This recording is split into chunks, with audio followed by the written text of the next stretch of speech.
গল্পে আড্ডায় রৌহিনের গল্পের আসরে আরও একবার সকল প্রিয় শ্রোতা বন্ধুদের স্বাগত জানাই। আজ আমরা ফিরে এসেছি আবারও একটি ঘনাদা কাহিনী নিয়ে। আজকের গল্পের নাম টুপি। ঘনাদা বা তাঁর স্রষ্টা প্রেমেন্দ্র মিত্রকে নিয়ে নতুন করে বলবার কিছু নেই। বাংলার কিশোর তরুণ পাঠকদের কাছে তাঁরা চিরস্মরণীয় হয়েই থাকবেন। বর্তমান গল্পটি পড়ছি আনন্দ পাবলিশার্স প্রকাশিত ঘনাদা সমগ্র প্রথম খণ্ড থেকে। এই গল্পটি ঘনাদা সিরিজের ষষ্ঠ গল্প হিসেবে 1950 সালে দেব সাহিত্য কুটিরের পূজাবার্ষিকী আলপনাতে প্রকাশিত হয়। কাকতালীয় হলেও হতে পারে, কিন্তু মাউন্ট এভারেস্ট নিয়ে রচিত এই গল্প প্রকাশিত হবার 3 বছরের মাথায় 1953 সালে তেনজিং নোরগে এবং এডমন্ড হিলারি প্রথম এভারেস্টে জয় করেন। এই গল্প যখন লেখা হচ্ছে তখনও মাউন্ট এভারেস্টে মানুষের পদচিহ্ন পড়েনি। এই প্রসঙ্গে আরও জানিয়ে রাখি, ঘনাদার বিখ্যাত মেজবাড়ি 72 নম্বর বনমালী নস্কর লেনের ঠিকানাটি এই গল্পেই প্রথম জানা যায়। আর আরও একটি কাকতালীয় ব্যাপার হলো, ঠিক 1 সপ্তাহ আগে গত বুধবার এই চ্যানেলে যে গল্পটি পড়েছিলাম, টেনিদা আর ইয়েতি, সেখানে শুধু ইয়েতির প্রসঙ্গই আছে তাই নয়, টেনিদা নিজ মুখে ঘনাদাকে এ বিষয়ে তাঁর নমস্য হিসেবে মেনে নিয়েছেন। কাজেই চেলা চিনি হলে গুরু কেমন গুড় হন তা শুনে নেওয়া আমাদের কর্তব্য হয় বই কি।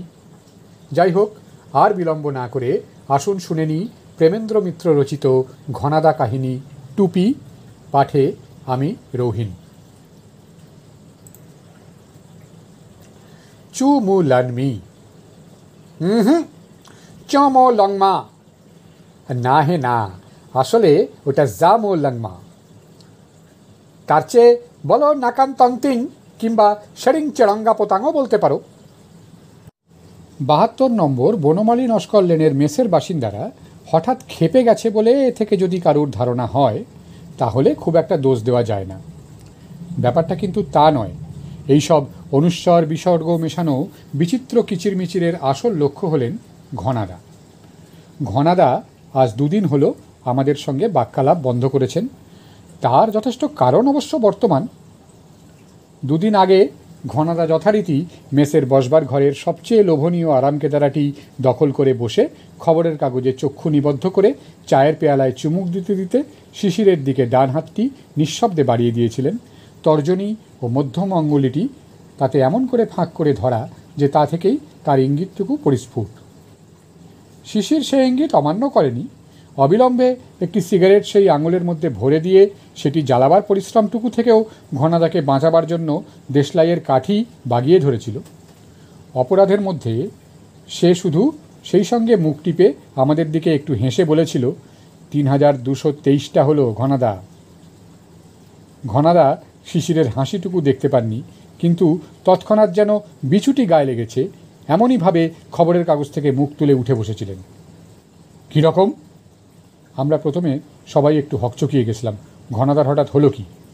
গৌরী সকলের আগে ব্যাপারটা বুঝে হাসি চেপে বলেছিল, গোনায় কিছু ভুল হয়েছে বুঝি। ভুল হয়েছে মানে? ঠকিয়ে যেন আমরা তার সর্বনাশ করে ফেলেছি, ঘনাদা এইভাবে বলেছিলেন, একেবারে 4-4টে বাড়িয়ে বলা। অন্যদিন হলে শিশির তৎক্ষণাৎ সায় দিয়ে হ্যাঙ্গাম চুকিয়ে দিত, কিন্তু সেদিন সেও কেমন বেয়ারা জেদ ধরে বসেছিল, না ঘনাদা, ওই 3223ই হবে।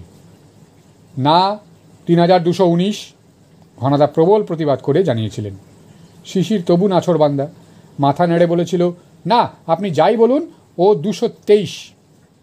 আমার গুনতে ভুল হয় না। হ্যাঁ, গুনতে ভুল তাহলে আমারই হয়েছে বলতে চাও? ঘনাদা গরম হয়ে উঠেছিলেন। বেশ, গুনতেই যখন জানি না, তখন তোমার সিগারেট আমার না খাওয়াই ভালো। ঘনাদা হঠাৎ আরামকেদারা থেকে উঠে ঘর থেকেই বেরিয়ে গেছিলেন, অবশ্য সিগারেটটি হাতে নিয়েই। সেই থেকে তিনি আমাদের সঙ্গে বাক্যালাপ বন্ধ করেছেন।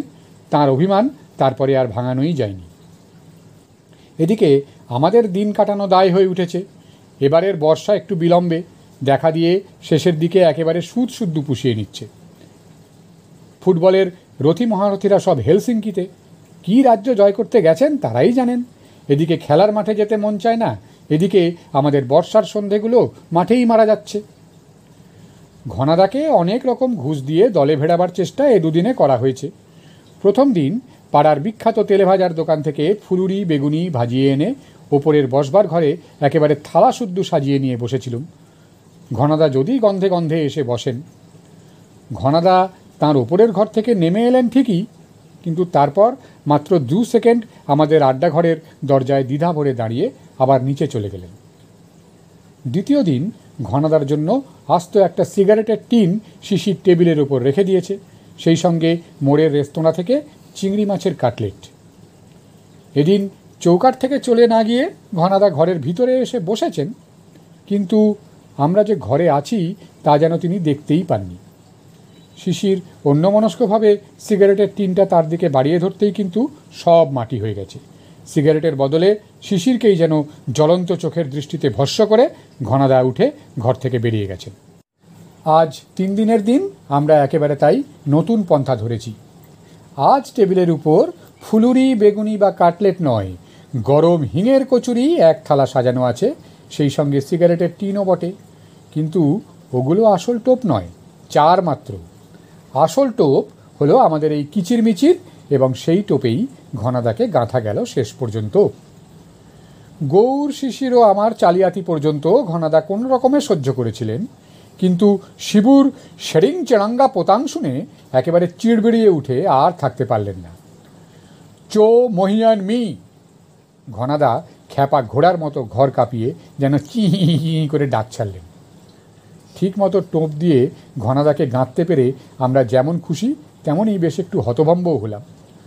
ঘনাদার মান ভাঙানোর সঙ্গে সত্যি কথা বলতে গেলে তাকে একটু জব্দ করার ইচ্ছেও আমাদের ছিল। যত বড় সবজান্তা হবার জন্যই করুন, আমাদেরও কিচিরমিচিরের মর্ম বোঝা ঘনাদার পক্ষেও সম্ভব নয় বলেই আমরা মনে করেছিলাম। সত্যি কথা বলতে কি, গত 2 দিন ধরে শিবু আর গৌর এক রাশি পুঁথিপত্র, বই, কাগজ ঘেঁটে ওই সব উদ্ভট আজগুবি আওয়াজ জড়ো করেছে, কিন্তু এত করেও ঘনাদার ওপর টেক্কা কিন্তু দেওয়া গেল না। চ মহিয়ান মি বলে চিহি ডাক ছেড়ে ঘনাদা 3 দিন বাদে তার নিজস্ব আরামকে দ্বারায় এসে বসে মুখ বেঁকিয়ে বললেন, চালবাজি তো করছো, জানো মানে এসব কথা? আমরা যতখানি সম্ভব বেকুবের মতো তাঁর দিকে নীরবে তাকিয়ে রইলাম।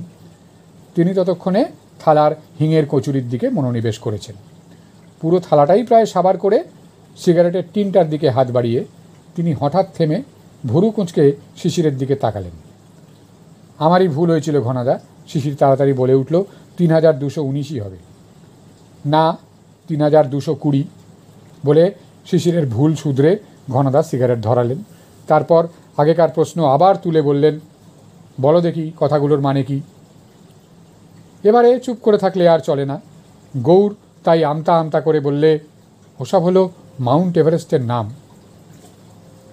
নাম তো বটে, কিন্তু এসব নামের মানে কি আর কোন নামটা ঠিক? ঘনাদা অবজ্ঞা ভরে আমাদের দিকে চাইলেন। আমাদের মুখে আর কথা নেই দেখে ঘনাদাই আবার করুণার দৃষ্টিতে আমাদের উপর চোখ বুলিয়ে শুরু করলেন, কথাগুলো যা আওড়াচ্ছিলে সবই হলো মাউন্ট এভারেস্টের তিব্বতী নাম। চো মো লং মানে হলো লং মা দেবী। লং মা বলে কোনো শব্দের অর্থ কিন্তু হয় না। লং বলতে অবশ্য দেশ বোঝায়। জামো লাংমা মানে হলো একসঙ্গে পক্ষিণী দেবী আর গো দেবী। কাংতং তিং মানে হলো ঊর্ধ্বলোকের নীল তুষার। নামটায় কবিত্ব আছে, কিন্তু এটা বা শেরিং চেরাঙ্গা পোতাং অর্থাৎ অমর পঞ্চদেবীর প্রাসাদও আসল নাম নয়। পৃথিবীর সর্বোচ্চ চূড়ার আসল তিব্বতী নাম হলো চো মো হিয়ানমি অর্থাৎ বিশ্বজননীর পূতসলিল। চীনারা তিব্বতের রাজধানী লাসা অধিকার করার পর এই তিব্বতী নামটি চালু করেছে। ভুল করে অনেকে এটা অবশ্য চু মুলানমি বলে বানান করে। বলা বাহুল্য, আমরা এতক্ষণ হাঁ করে ঘনাদার দিকে চেয়েছিলাম। গৌরী প্রথম যেন সামলে উঠে জিজ্ঞাসা করলে, আপনি তিব্বতী ভাষা জানেন নাকি? আইনস্টাইনকে যেন গুণভাগ জানেন কি না জিজ্ঞেস করা হয়েছে। ঘনাদা এমনই একটু অনুকম্পার হাসি হাসলেন। শিবু হঠাৎ অন্য প্রসঙ্গ তুলে বললে, কিন্তু নাম যাই দিক, মাউন্ট এভারেস্টের চূড়া আর মানুষের সাধ্যে কুলোলো না। সুইসরাও তো সেই হার মেনে ফিরে এলো। হ্যাঁ, ঘনাদা অবাজ্ঞা ভরে বললেন, রুনের শেকড় তো আর চেনে না। রুনের শেকড় মানে? আমাদের চোখ কপালে উঠেছে তখন। রুনের শেকড় চিনলে কি হতো? অবাক হয়ে আমরা আবার জিজ্ঞাসা না করে পারলাম না, কি আর হতো, টুপিটা তাহলে ফিরিয়ে আনতে পারত। ঘনাদা তাচ্ছিল্যের সঙ্গে কথাটা বলে উঠবার উপক্রম করলেন। রুনের শেকড় আর টুপিতে মিলে আমাদের মাথা তখন ঝিমঝিম করছে, তবু একরকম জোর করেই চারজনে তাকে ধরে বসিয়ে দিলাম। ঘনাদা যেন নেহাত নিরুপায় হয়ে অনিচ্ছার সঙ্গে শুরু করলেন, ডক্টর তানাকার নাম বোধহয় তোমরা শোনোনি। অত বড় পণ্ডিত পর্যটক সোয়েন হেডিনের পর কমই দেখা গেছে। ইউরোপ আমেরিকার লোক হলে তার নাম অনেক বেশি ছড়িয়ে পড়ত, এশিয়ার লোক বলেই তার নাম অনেকে এখনও জানে না। অনেককাল আগেই সেই ব্রিটিশ আমলে তিব্বতে যাবার নতুন একটা পথ, যাকে বলে গিরিবর্ত, খুঁজে বার করার জন্য বেরিয়ে থিয়াংবোচি মঠে সেবার তিনি কদিনের জন্য বিশ্রাম করছিলেন। নেপালের উত্তরে নামচে, সেখান থেকে থিয়াংবোচি আসতে হলে প্রথমে দুধকোশি নদীর ওপরকার খাড়া পাহাড়ের গায়ে 2000 ফুট উঁচু দুর্গম পথ পার হতে হয়। সে পথ কিছু দূর গিয়ে আবার দুধকোশিতে নেমে সেখানে কাঠের একটা নড়বড়ে পোল পার হলে সামনের একটি 2000 ফুট উঁচু চূড়ার মাথায় থিয়াংবোচি মঠ দেখা যায়। ভারতবর্ষের দিকে এর চেয়ে উঁচু বৌদ্ধ মঠ আর নেই। তিব্বতে যাওয়া আসার সেই মঠের বৌদ্ধ মহন্তদের সঙ্গে তানাকার বেশ আলাপ হয়ে গেছিল। এবারের অভ্যর্থনাটা তাই ভালোই হলো। মহান্তদের অনুরোধে দুদিনের জায়গায় প্রায় 5 দিন কাটিয়ে দেবার পর হঠাৎ একদিন সকালবেলা একজন ছোট মহান্তকে দেখে তিনি অবাক হয়ে গেলেন। এ লোকটির সঙ্গে এ কদিন তাঁর বিশেষ দেখাশোনাই হয়নি। শুনলেন তিব্বতের পাঞ্চেন লামার চিঠি নিয়ে তিনি থিয়াংবোচি মঠের প্রাচীন তিব্বতী ধর্মগ্রন্থগুলির তালিকা করতে এসেছেন। লোকটির যা পরিচয় পাওয়া গেল তাতে তার সঙ্গে তানাকার কোনোদিন দেখা হওয়া অসম্ভব, তবু মনের খটকা তাঁর গেল না। কেন জানি না, তাঁর মনে হলো তাঁর অত্যন্ত চেনা কোনো একজনের সঙ্গে এই মহান্তর অত্যন্ত মিল আছে। সঠিক পরিচয়টা তবু কিছুতেই মনে আনতে পারলেন না। তানাকার সন্দেহ যে অমূলক নয়, তার পরের দিন সকালেই তার প্রমাণ পাওয়া গেল। খোদ মহান্ত ঘুম ভাঙতে না ভাঙতেই তার ঘরে এসে হাজির। তাঁদের মঠের নাকি সর্বনাশ হয়ে গেছে। পাঞ্চেন লামার চিঠি নিয়ে যে লোকটি এসেছিল সে নাকি জাল। গত রাত্রে থিয়াংবোচি মঠের অত্যন্ত মূল্যবান কটি পুরনো তিব্বতী পুঁথি নিয়ে সে নাকি সরে পড়েছে। খোদ মহান্তর কথা শুনে তানকা বুঝলেন তিনি ঠিক না চিনলেও জাল মহান্ত তাকে ঠিক চিনেছিল এবং সেই জন্যই ধরা পড়বার ভয় সে নিজে থেকেই আগে পালিয়েছে। কিন্তু পালিয়ে সে যাবে কোথায়? এখান থেকে নেপালের দিকে যাবার একটিমাত্র সংকীর্ণ পথ। সে পথে এখানকার যে কোনো শেরপা জোয়ান একদিনে তাকে ধরে ফেলবে। আর উত্তরে নুৎসে ও লোৎসে, এই 2 পাহাড় চূড়ার মাঝখানে বিশাল 25,000 ফুট পাহাড়ের দেওয়াল। সেখানে যেন মাউন্ট এভারেস্টের চূড়া আড়াল করে দাঁড়িয়ে আছে। সেদিকে যাওয়া মানে আত্মহত্যা ছাড়া আর কিছু নয়।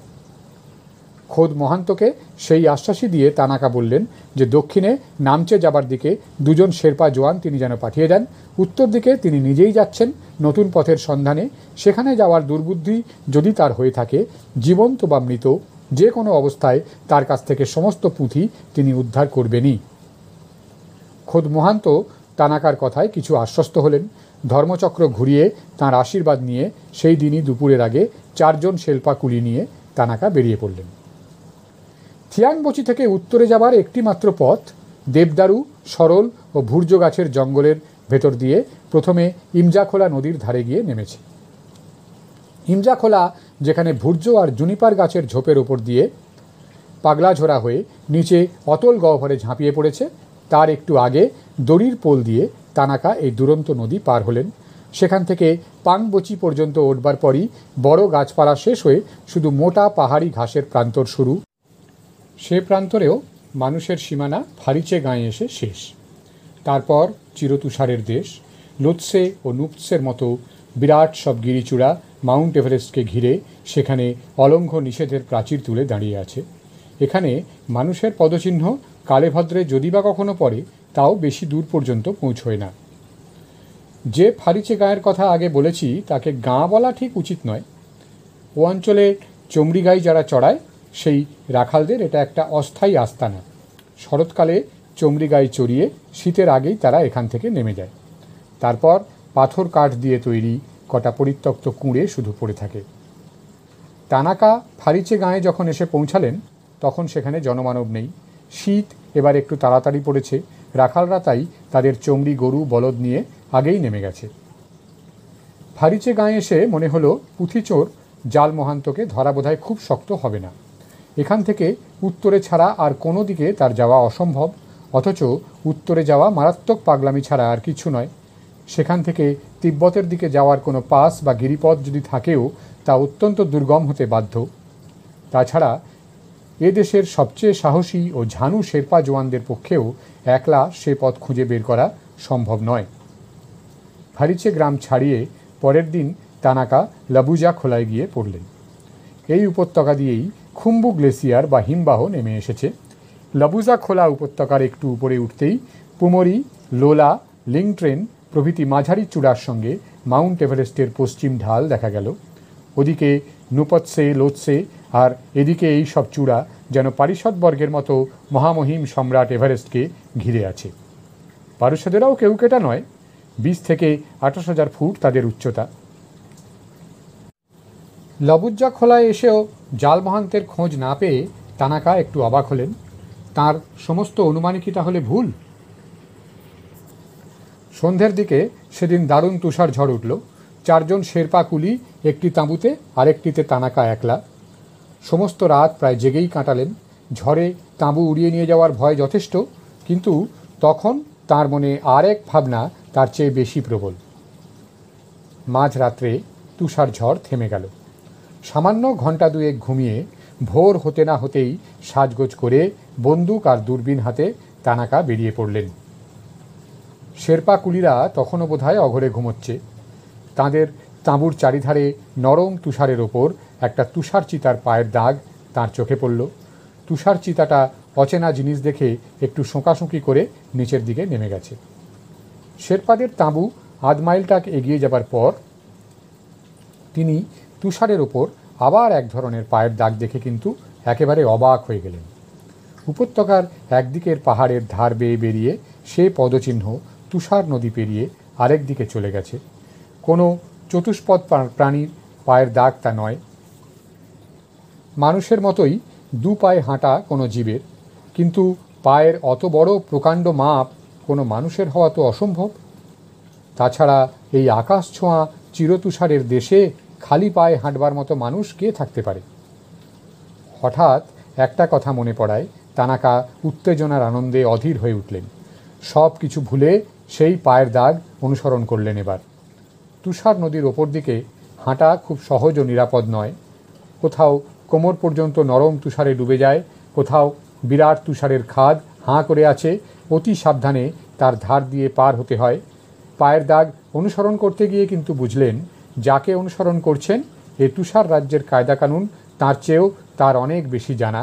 অনায়াসে দুর্গম বিপজ্জনক সমস্ত জায়গা কখনো লাফ দিয়ে কখনো পাশ কাটিয়ে সে পার হয়ে গেছে। কিছু দূর গিয়ে সে পদচিহ্ন কিন্তু আর অনুসরণ করতে পারা গেল না। তুষার নদীতে এক জায়গায় প্রায় মাইল খানেক লম্বা ও 30 ফুট চওড়া একটি গভীর খাদ তৈরি হয়েছে। সে খাদের ওপারের পদচিহ্ন বেশ স্পষ্ট দেখতে পেলেও তার পক্ষে শীতের পোশাক পরে তা লাফ দিয়ে পার হওয়া অসম্ভব। মাইলখানেক ঘুরে আবার তা অনুসরণ করারও তখন সময় নেই। এমনিতেই আগ্রহে উত্তেজনায় অনেক দূর এসে পড়েছিলেন। তাঁবুতে যখন ফিরে গেলেন তখন বেশ বেলা হয়ে গেছে। পায়ের নিচে ঠান্ডা বরফ আর আকাশে জ্বলন্ত সূর্যের এমন তেজ যে মুখ যেন পুড়িয়ে দিচ্ছে। সেই অবস্থায় তাঁবুতে এসে তানাকা একেবারে অবাক হয়ে গেলেন। শেরপা কুলিরা সব গেল কোথায়? এতক্ষণে তো তাদের খাওয়া দাওয়া সেরে তাঁবু তোলবার জন্য প্রস্তুত হওয়ার কথা। বাইরে থেকে শেরপাদের সর্দার দাওয়া আনুককে ডাক দিলেন। কোনো সাড়া না পেয়ে এবার তাদের তাঁবুর ভিতরেই গিয়ে ঢুকলেন। 4 জনের মধ্যে একটি মাত্র শেরপা কুলি সেখানে বসে তার জিনিসপত্র বাঁধছে। আর কোনো শেরপা কুলির চুলের টিকি দূরে থাক, জিনিসপত্র পর্যন্ত সেখানে নেই। যে জিনিসপত্র বাঁধছিল বাইরের আলো থেকে তাঁবুর ভেতর এসে তানাকা প্রথমটা তাকে চিনতে পারলেন না। তবু অত্যন্ত কড়া গলায় অন্য শেরপারা কোথায় গেছে জিজ্ঞেস করলেন। মুখ না তুলেই লোকটা বললে, তারা পালিয়েছে। পালিয়েছে? হঠাৎ এরকম পালাবার মানে? জানি না। তার উত্তরে নয়, তার কথা বলবার ধরনে হঠাৎ চমকে উঠে সজোরে দুহাতে তার গলাটা ধরে তানাকা তাকে তাঁবুর বাইরে নিয়ে এলেন। আরে ছাড়ো ছাড়ো বন্ধু, গায়ের জোরটা ইয়েতিদের জন্যই মজুত রাখো। শেরপা কুলির মুখে বিশুদ্ধ জাপানি ভাষা শুনে তানাকা একেবারে হতভম্ব। অবাক হয়ে তার গলা ছেড়ে দিয়ে বললেন, এ কি মিস্টার দাস? গলায় হাত বুলাতে বুলাতে এবার হেসে বললাম, যেরকম হাতের জোর দেখিয়েছ আর একটু হলেই দাস হয়ে যেতাম। রসিকতার মতো মনের অবস্থা তানাকার তখন নয়। বললেন, তুমি তাহলে জাল মহান্ত সেজে পুঁতি চুরি করেছ? অম্লান বদনে বললাম, হ্যাঁ তা করেছি, তবে চালুনি হয়ে ছুঁচের ছিদ্র ধরা কি তোমার উচিত? সিনকিয়াংয়ের সেই মঠের কথা মনে পড়ে? এ বিদ্যে তোমার কাছেই তখন শিখি। সিনকিয়াংয়ের এক প্রাচীন গুম্ফা বা বৌদ্ধ মঠের পুরনো পুঁথি সরানোর ব্যাপারে ডক্টর তানাকাকে আমায় সাহায্য করতে হয়েছিল। সে কথা এখন গায়ে না মেখে তানাকা রাগের সঙ্গে বললেন, কিন্তু আমার কুলিদের তুমি তাড়িয়েছ কেন? এখানকার ঠান্ডায় তোমার বুদ্ধিটা একটু জমে গেছে মনে হচ্ছে। হেসে বললাম, নইলে ইয়েতি নামটা যখনই উচ্চারণ করেছিলাম তখনই ব্যাপারটা বুঝতে। এক মুহূর্তে শেরপাদের পালানোর কারণটা তানাকার কাছে স্পষ্ট হয়ে উঠল। উদ্বিগ্নভাবে জিজ্ঞাসা করলেন, ওরাও কি ইয়েতির পায়ের চিহ্ন তাহলে দেখেছে? হ্যাঁ বন্ধু, হ্যাঁ, ইংরেজি ভাষায় ভুল ব্যাখ্যা করে যার নাম দেওয়া হয়েছে জঘন্য তুষার মানব। তোমার ফিরতে দেরি দেখে খুঁজতে গিয়ে সেই ইয়েতির পদচিহ্নই তাদের চোখে পড়ে। তারপর তল্পিতল্পা গুটিয়ে তারা হাওয়া। তানাকা হতাশভাবে এবার বললেন, কিন্তু এখন আমার সমস্ত প্ল্যানই যে মাটি হয়ে যাবে। কিচ্ছু হবে না বন্ধু, বরং তোমার উদ্দেশ্য সিদ্ধির সুবিধেই হয়ে গেল। তানাকা সন্দিগ্ধভাবে আমার দিকে চেয়ে বললেন, আমার উদ্দেশ্য সম্বন্ধে তুমি কি জানো? জানি বই কি বন্ধু, নইলে শেরপা কুলি সেজে নামচে থেকে তোমার সঙ্গ দিই। তুমি শেরপা কুলি সেজে আমার সঙ্গে এসেছো? এবার তাকে সমস্ত ব্যাপারটা বুঝিয়ে বললাম। যেখান থেকে শেরপা কুলি সে সংগ্রহ করে সেই নামচে গায়ে গিয়ে কি করে তার আগেই আমি উপস্থিত হয়ে শেরপা মোড়লকে আগে ঘুষ দিয়ে হাত করে রাখি, তারপর শেরপা কুলি সেজে তার সঙ্গে থিয়াক বচিতে এসে কি করে আবার ভোল বদলে জাল চিঠি দেখিয়ে মহান্তদের পুঁথি ঘরে ঢোকবার সুবিধে করে নিই। তারপর সকলে যখন জাল মহান্ত কোন দিকে গেছে ভেবে আকুল, তখন কেমন করে আবার শেরপা কুলি সেজে তানাকার সঙ্গেই সকলের চোখের ওপর দিয়ে চলে আসি। শেরপা কুলিদের সাহায্য না পেলে অবশ্য এসব সম্ভব হতো না। এখান থেকে পালাবার সময় তাই তাদের মোটা বকশিসও দিয়েছি। ইয়েতির ভয় ততটা নয়, আমার কথাতেই তারা যে তল্পিতল্পা নিয়ে চলে গেছে এ কথাটাও তানাকাকে জানিয়ে দিলাম। এসব শুনে তানাকা একেবারে খাপ্পা। রেগে উঠে বললে, কি সর্বনাশ যে তুমি করেছ তুমি জানো না। আমার উদ্দেশ্য তুমি যদি সত্যি জানতে তাহলে শেরপা কুলিদের অন্তত তাড়াতে না। তোমার উদ্দেশ্য জানি বলেই শেরপাদের তাড়িয়েছি। তানাকা এ কথায় আরও রেগে উঠল, তোমার হেঁয়ালি রসিকতা এখন ভালো লাগছে না। হেঁয়ালি নয় বন্ধু, সহজ কথা। শোনো, তুমি যে তিব্বতে যাবার নতুন রাস্তা খুঁজতে এদিকে আসনি সে আমি আগেই বুঝেছিলাম। তোমার আসল উদ্দেশ্য হিমালয়ের যে চূড়া কেউ জয় করতে পারেনি তারই আটঘাট জেনে নেওয়া, পরে যাতে দলবল নিয়ে এই চূড়া জয়ের চেষ্টা করতে পারো। পাছে সে কথা বললে ব্রিটিশ সরকার তোমাকে নেপালের ভিতর দিয়ে যাবার অনুমতি না দেয়, তাই তুমি ওই মিথ্যে অজুহাত দিয়েছ। আমার দিকে অবাক হয়েছে তানাকা বললে, আশ্চর্য, আমার এই মনের কথা আমি জাপানেও কাউকে বলিনি, কিন্তু তুমি শেরপা কুলি সেজে আমার সঙ্গ নিয়েছো কেন? হেসে বললাম, এখনও এদেশে ব্রিটিশদেরই রাজত্ব বলে, স্বাধীন দেশের লোক বলে তোমায় যেটুকু অনুমতি দিয়েছে কালা ভারতবাসী হিসেবে আমায় তাও দিত না। তাই তোমার পাসপোর্ট দিয়েই আমি কাজ চালিয়ে নেবার ব্যবস্থা করেছি।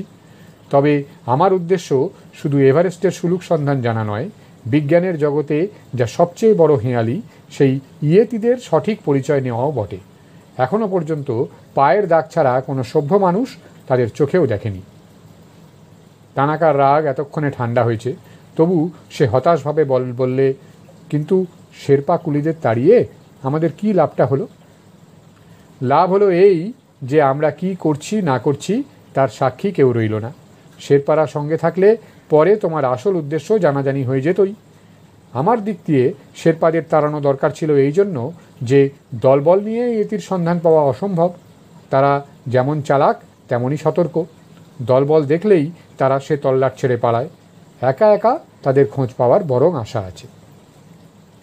তানাকাকে বুঝিয়ে সুজিয়ে ঠান্ডা করলাম, কিন্তু তারপর এক সপ্তাহ পর্যন্ত চারিদিকে খোঁজ করেও ইয়েতিদের কোনো চিহ্ন না পেয়ে নিজেই ভিতরে ভিতরে উদ্বিগ্ন হয়ে উঠলাম। আমাদের খাবার রসদ ক্রমশই ফুরিয়ে আসছে, আর কদিন এভাবে গেলে ফেরবার উপায়ও থাকবে না। সেদিন রাত্রে খুম্বু হিমবাহ দিয়ে উঠে আমরা পাহাড়ের ধারের একটা গুহায় আশ্রয় নিয়েছি। গুহা না বলে পাহাড়ের একটা সংকীর্ণ ফাটলই তাকে বলা উচিত। এমনিতে সে ফাটলে রাত কাটালে শীতে জমে যাবার কথা। আমরা কিন্তু এস্কিমোদের মতো বরফ দিয়েই শীত নিবারণের ব্যবস্থা করেছি। বরফের চাঁই দিয়ে এমনভাবে ফাটলের বেরোবার দিকটা ঢেকে দিয়েছি যে হাওয়া বেরোনোর সামান্য একটু ফুটো ছাড়া আর কিছুই সেখানে নেই। যাই করি না কেন, সেই রক্ত জমানো শীতে আরামে ঘুমানো অসম্ভব। সামান্য যেটুকু তন্দ্রা এসেছিল, শেষ রাত্রে হঠাৎ কিসের শব্দে তা ভেঙে গেল। তানাকাও তখন জেগে উঠেছে। দুজনে কান পেতে শুনলাম যেসব বরফের চাঁই দিয়ে আমাদের ফাটল আমরা বন্ধ করেছিলাম, সেগুলো কে যেন সরাবার চেষ্টা করছে। ফাটলের ওপর দিকে হাওয়া যাবার যে ফুটো রেখেছিলাম, তার ভেতর দিয়ে সামান্য ভোরের আলো গুহার ভেতর তখন এসে পড়েছে। ঘুমাবার থলে থেকে দুজনেই ধীরে ধীরে বেরিয়ে সেখানে গিয়ে দাঁড়ালাম। বাইরের শব্দটা সেই সময়ই থেমে গেল। মিনিটখানেক কোনো শব্দ আর না পেয়ে ফাটলের একটা পাথরের খাঁজে পা দিয়ে উঠে হাওয়ার ফুটোয় চোখ লাগিয়ে যা দেখলাম, অনেক বড় বৈজ্ঞানিক তা দেখবার জন্য নিজের ডান হাতটা কেটে দিতে পারত। আমাদের সামনে তুষার প্রান্তরে তিনটি ইয়েতি হামাগুড়ি দিয়ে বরফের উপর ঘুরে বেড়াচ্ছে ও মাঝে মাঝে যেন পাগলের মতো দুহাতে সেই বরফ খুঁড়ছে। আরেকটি ফুটোয় চোখ লাগিয়ে তানাকাও তখন ব্যাপারটা দেখেছে। দেখে উত্তেজনায় সে আর চুপ থাকতে পারল না। ইয়েতি, ইয়েতি, দুনিয়ায় কেউ যা কখনো দেখেনি সেই ইয়েতি। রেগে আগুন হয়ে আমি তাকে চুপ করতে বললাম, কিন্তু ক্ষতি যা হবার তখন হয়ে গেছে। সামান্য যে শব্দ ফুটোর ভেতর দিয়ে বাইরে পৌঁছেছে, ইয়েতিরা তাই শুনেই সবাই একসঙ্গে উধাও। সবচেয়ে ছোট ইয়েতিকে মাঝখানে রেখে তারা যেভাবে ছুটে পালিয়ে গেল, তাতে বাপ মা ও বাচ্চা নিয়ে তারা একটি পরিবার বলেই মনে হলো। নিজের বোকামির জন্য লজ্জিত হওয়া দূরে থাক, তানাকা তখনও উত্তেজিতভাবে বলছে, ভালো করে লক্ষ্য করেছ দাস, সমস্ত বৈজ্ঞানিক জগৎকে আমরা স্তম্ভিত করে দেব। কে বলে ইয়েতি একরকম বাঁদর বা হনুমান? ওরা দস্তুর মতো নতুন এক শ্রেণীর বন মানুষ, গেরিলা বা শিম্পাঞ্জির চেয়ে অনেক উঁচু স্তরের। ওদের পরনে চিতার চামড়া আর ঈগলের পালক, লক্ষ্য করেছ? তাকে থামিয়ে বিরক্ত হয়ে বললাম, সবই করেছি, কিন্তু তুমি আহাম্মকের মতো না চেঁচালে ওরা এত তাড়াতাড়ি পালাতো না, সে খেয়াল আছে? এবার তানাকা সত্যিই অত্যন্ত লজ্জিত হয়ে পড়ল। ছি ছি, উত্তেজনায় আমার আর কিছু হুঁশই ছিল না। কিন্তু লজ্জা তার বেশিক্ষণের নয়। পর মুহূর্তেই সে আবার জিজ্ঞাসা করলে উত্তেজিতভাবে, আচ্ছা, ওদের বরফ খোঁড়ার ধরনটা ভারী অদ্ভুত না? হ্যাঁ, ওই বরফ খোঁড়া দেখেই বুঝেছি প্রাচীন তিব্বতী পুঁথির কথা মিথ্যে নয়। প্রাচীন তিব্বতী পুঁথির কথা? তানাকা প্রথমটা হতভম্ব হয়ে গেল, তারপর সবিস্ময় বলল, তোমার সেই চুরি করা তিব্বতী পুঁথি, তাতে এসব কথা কিছু আছে নাকি? আছে বই কি, বলে সঙ্গের ছোট্ট তুষার গাঁইতি দিয়ে ফাটলের মুখের বরফের চাই কেটে সরিয়ে বাইরে এলাম। তারপর ঝুলির ভেতর থেকে আসল পুঁথিটি বার করে তার হাতে দিয়ে বললাম, এই জায়গাটা পড়ো দেখি। বাইরে তখন বেশ আলো হয়ে গেছে। তানাকা দুবার জায়গাটা পড়ে বিমূঢ় হয়ে আমার দিকে তাকালো। হেসে বললাম, পড়েও হেয়ালি মনে হচ্ছে বুঝি? ওতে লিখেছে, বরফের মধ্যে থেকেও যা আগুনের চেয়ে গরম, সেই রুনের শেকড় যারা চেনে, দেবতা না হয়েও দেবতাদের দেশে ইয়েতিদের মতো তারা থাকতে পায়। রুনের শেকড় যে পায়, চো মো হিয়ানমি, অর্থাৎ বিশ্বজননীর পুত সলিল, সেই আনতে পারে। তানাকা তখনও অবাক হয়ে আমার দিকে তাকিয়ে আছে দেখে বললাম, ইয়েতিরা এই রুনের শেকড়ই খুঁজছিল, বুঝলে? ইয়েতিদের দেখা দূরে থাক, তারা এই চিরতুষারের দেশে কি খেয়ে থাকে তাও বৈজ্ঞানিক পর্যটকেরা এখনও বুঝতে পারেননি। আমরাই বোধহয় প্রথম সেই জিনিস দেখব। চলো। ইয়েতিরা যেখানে ভোরের বেলা বরফ খুঁড়ছিল, সেইখানেই গিয়ে কিছুক্ষণ সন্ধান করার পর সত্যিই কয়েকটি আশ্চর্য জিনিস পেলাম। নেহাত আগে থাকতে জেনে খোঁজ করছিলাম তাই, নইলে সে জিনিস যে বরফেরই লম্বা টুকরো নয় কে বলবে? ওপর থেকে দেখে কোনো তফাতই বোঝা যায় না। জিনিসটা সাধারণ কোনো মূল নয়, ছাতা জাতীয় কোনো উদ্ভিদ বলেই মনে হলো, বরফের মধ্যেও যা বেঁচে থাকে। কৌতূহলী হয়ে সেই রুনের মূল একটু মুখে দিলাম। স্বাদ গন্ধহীন কাগজ চিবোচ্ছি বলেই মনে হলো। প্রধানত এই জিনিস খেয়ে ইয়েতিরা ওই বিরাট দানবের মতো শরীর নিয়ে কি করে বেঁচে থাকে বুঝতে পারলাম না। বুঝলাম সেই দিনই সন্ধ্যের দিকে। তানাকাও আমার সঙ্গে রুনের মূল কিছু খেয়েছিল। সন্ধ্যের সময় আমাদের ফাটলে ঢুকে সে বললে, হঠাৎ ঠান্ডা কীরকম কমে গিয়েছে দেখেছো দাস?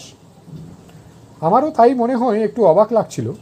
এ সময় হিমালয়ের এই জায়গায় ঠান্ডা তো দিন দিন বাড়বারই কথা, বিশেষ করে সন্ধ্যের সময়। সঙ্গে আনা তাপমান যন্ত্রটা তাই দেখলাম। কি ব্যাপার, ঠান্ডা কমেছে কোথায়?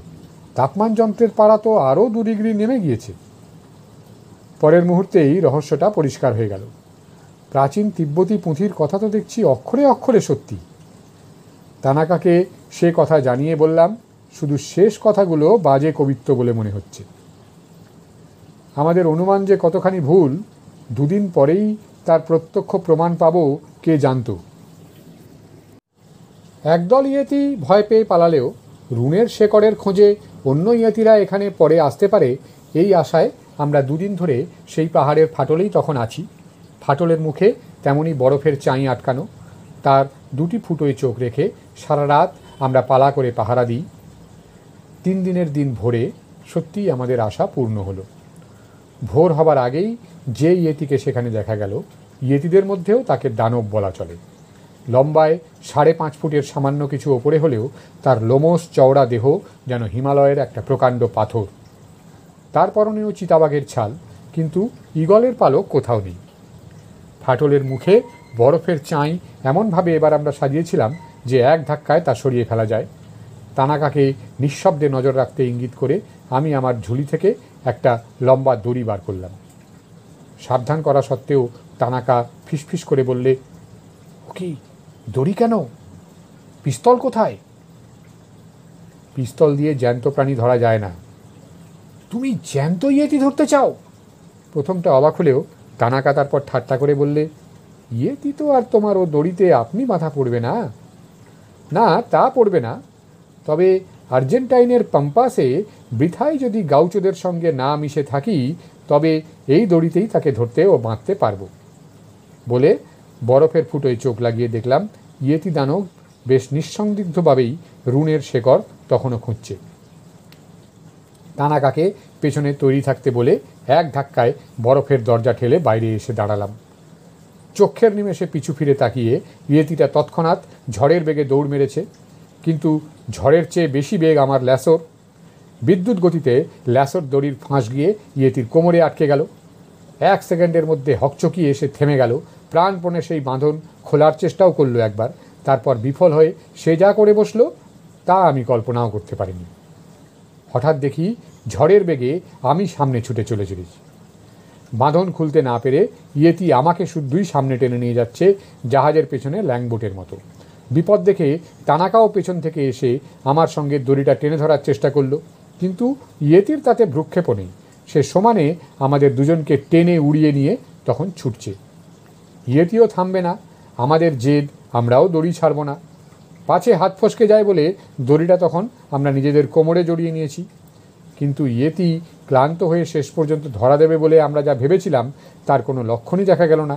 যদি বা সে একবার একটু থামে, আমি দড়ির আরেক ফাঁসলা বাগিয়ে লাগাবার আগেই আবার দৌড় দেয়। তুষার প্রান্তরে বিপদের অন্ত নেই, কোথাও বিরাট ফাটল, কোথাও নরম তুষার যার মধ্যে চোরাবালির মতো ডুবে যাওয়ার সম্ভাবনা, কিন্তু যেন মুখস্থ রাস্তা দিয়ে যাচ্ছে এমনই অনায়াসে সে সমস্ত বিপদ এড়িয়ে যেতে লাগলো। ঠোকাঠুকি, আঁচড় ইত্যাদি একটু লাগলেও অত বেগে যাওয়া সত্ত্বেও তার বাহাদুরিতেই আমাদেরও কোনো বিপদে পড়তে হলো না। কিন্তু ইয়েতি চলেছে কোথায়? পুমরি চূড়ো মায়ে রেখে লোলো চূড়োর দিকে উঠতে উঠতে হঠাৎ লোলো বাঁয়ে ফেলে সে উঠতে লাগলো। এরপর যেখানে এসে সে প্রথম থামলো সেখানে ডান দিকে নুকসে ও লোটসের চূড়া, আর সামনে একটু বাঁদিক ঘেঁষে স্বয়ং মাউন্ট এভারেস্ট। পাহাড়ের দেয়াল ঘেরা মাঝখানের জায়গাটা এত উঁচুতে না হলে তুষার প্রান্তরের বদলে হ্রদ হতে পারত। এখানে একটু থেমেই সে সোজা সেই তুষার প্রান্তরেই নেমে গেল আমাদের নিয়ে। তারপর তুষার প্রান্তর ছেড়ে সে আবার যেই উঁচুতে উঠতে শুরু করলো তখনই আমাদের দুর্দশা চরম হয়ে উঠল। দড়ি দিয়ে নিজেদের ভালো করে বেঁধে নিয়েছিলাম তাই, নইলে কখন শিথিল হাত খুলে গিয়ে একেবারে অতলে আছড়ে পড়তাম। এই অবস্থাতেও তানাকা খানিক বাদে চিৎকার করে উঠল, আমার সমস্ত শরীর অবশ হয়ে যাচ্ছে দাস, নিঃশ্বাস নিতে পারছি না। পশমি আলখাল্লার ঝোলা পকেটে অল্টিমিটার অর্থাৎ উচ্চতা মাপার যন্ত্রটা ছিল। বার করে দেখি 26,730 ফুট। বুঝলাম এত উঁচু জায়গার পাতলা হাওয়ায় অক্সিজেনের স্বল্পতার দরুনই এমন মনে হচ্ছে। এসব জায়গায় প্রথমটা শরীর বেশ হালকা লাগে, তারপর শরীর অবশ হয়ে মৃত্যু ঘনিয়ে আসে। কিন্তু এখন উপায়? হঠাৎ তিব্বতী পুঁথির শ্লোকটার শেষ অংশ মনে পড়ে গেল। দুজনেরই পকেটে খানিকটা করে রুনের শেকড় ছিল। নিজেরও তখন মাথাটা ঘুরতে শুরু করেছে। তাড়াতাড়ি রুনের শেকড়টা বার করে এক কামড় দিয়ে তানাকাকে তৎক্ষণাৎ তাই করতে বললাম। হাঁপাতে আরম্ভ করলেও ইয়েতি তখনও সমানে উঠছে। যেখান দিয়ে যেভাবে সে উঠছে তা মানুষের কল্পনার অতীত। আমরা দুজন তখন তার কোমরের দড়ি থেকে একরকম ঝুলছি বললেই হয়। 26 থেকে অল্টিমিটারে 27,000 দেখা দিল, তারপর 27.5, 28-এর কাছে চোখ প্রায় ঝাপসা হয়ে গেছে, কানে যেন ভেতর থেকে ঢাক পিটছে। জ্ঞান হারাতে আর বেশি দেরি নেই। রুনের শেকড় তাহলে পুরনো পুঁথির গালগল্প? হঠাৎ অল্টিমিটারে 28.5 স্পষ্ট হয়ে উঠল। না, এইবার যত উঠছে মাথা তত পরিষ্কার হয়ে যাচ্ছে। নিঃশ্বাসের কোনো কষ্ট আর নেই। আশ্চর্য, রুনের শেকড়ে তাহলে ডাক্তারি শাস্ত্রের অজানা এমন কিছু আছে যা ফুসফুসের অক্সিজেন নেবার ক্ষমতা অনেক গুণ বাড়িয়ে দেয়। এ ওষুধ তো চিকিৎসার রাজ্যে যুগান্তর আনবে। কিন্তু এ কি? এই যে 29,000 ফিট, একেবারে পৃথিবীর ওপরের চূড়োর ওপর দিয়ে ইয়েতি দানব আমাদের টেনে নিয়ে যাচ্ছে। যেতে যেতে সেই চূড়োর ওপরেও 2 ফুট আন্দাজ একটা ঢিবি দেখে মাথার টুপিটা খুলে তাতে লাগিয়ে দিলাম। তারপর শুরু হলো একেবারে উল্টো দিকে নামা। ঘনাদা একটু থামতে শিবু জিজ্ঞেস করলে, ইয়েতিকে শেষ পর্যন্ত ধরলেন তাহলে? না, ধরতে আর পারলাম কই। ঘনাদা একটু দীর্ঘশ্বাস ফেললেন। পাহাড়ে পাহাড়ে ঘষে দড়িটা এত জখম হয়ে গেল বুঝতে পারিনি। তিব্বতের দিকে রং ব্যাক গ্লেসিয়ারে নামার পরেই সেটা ছিঁড়ে দিয়ে ইয়েতি পালিয়ে গেল। আচ্ছা, সেই রুনের শেকড় তো আপনার পকেটেই ছিল, জিজ্ঞাসা করলে গৌর। তা একটু এনেছেন নিশ্চয়ই। ঘনাদা এবার যেন একটু বিরক্তই হয়ে উঠলেন। কি করে আনবো শুনি? রং ব্যাক গ্লেসিয়ার থেকে তিব্বতের লোকালয়ে যাবার পথে তাই খেয়েই তো কাটিয়েছি। আচ্ছা, এভারেস্টের মাথায় যা পরিয়ে দিলেন সেটা কি টুপি ছিল? জিজ্ঞাসা করলে শিশির। টপ হ্যাট বোধহয়। ঘনাদার বদলে গৌরী উত্তর দিলে এবং ঘনাদা আমাদের দিকে ভ্রুকুটি হেনে শিশিরের একটা সিগারেট তুলে নিয়ে উঠে গেলেন। শুনছিলেন আমার পাঠে প্রেমেন্দ্র মিত্রের গল্প টুপি। ঘনাদার এই গল্পটি আপনাদের কেমন লাগলো তা মন্তব্য করে অবশ্যই জানান। আর ভালো লাগলে যথাবিহিত এবং স্বনির্বন্ধ অনুরোধ থাকছে একটু লাইক, শেয়ার ইত্যাদির জন্য। নিয়মিত আপডেট পেতে হলে করে ফেলতে পারেন সাবস্ক্রাইব, একদম বিনামূল্যে বলাই বাহুল্য। আজ এই পর্যন্তই। ভালো থাকুন সবাই। পড়ায়, শোনায়, ভাবনায়, চেতনায় থাকুন। আবার দেখা হবে খুব শিগগিরই গল্পে আড্ডায় রৌহিনের পরবর্তী আসরে। আজ আসি।